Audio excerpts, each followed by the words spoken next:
guys, how are you all? Sabay, naka-English din no.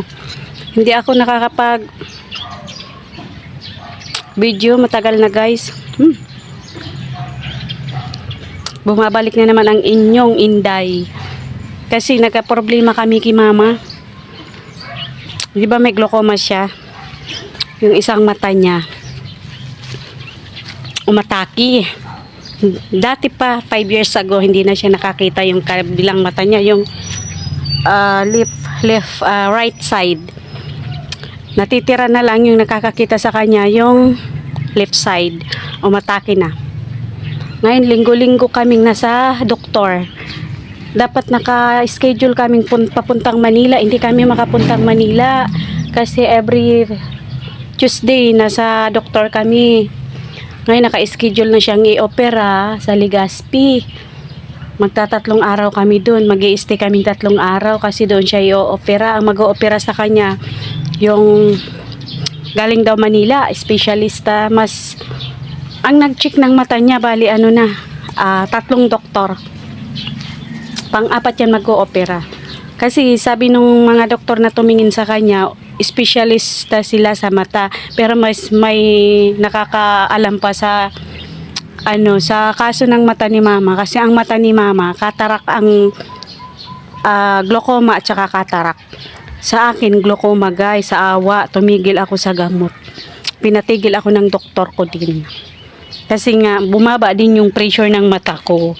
Ngayon every 6 months na lang ako mag-check up ng mata ko.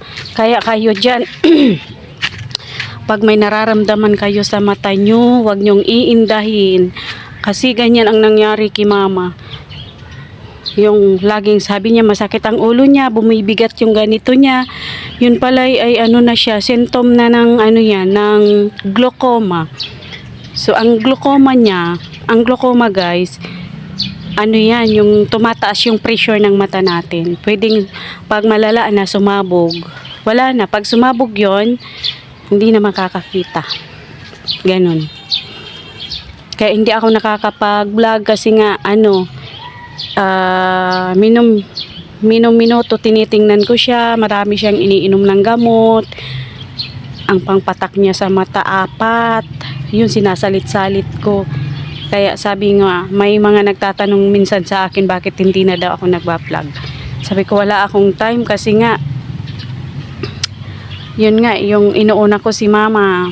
Meron pa siya guys sa baga. Ang dami. Patong-patong ang gamot ni mama.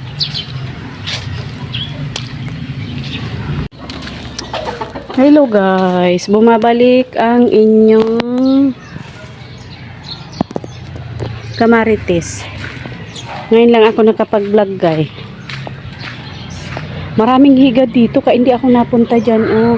Tingnan. Ayan guys. Yung patula ni mama. Bago nagka yung mata niyang isa, nagka-diferensya. Nakapagtanim pa siya. Ito, mga patula Di ko alam kung matigas na yan. Matigas na ba yan? Di ko alam ayan. Mayroon pa, ayan pa.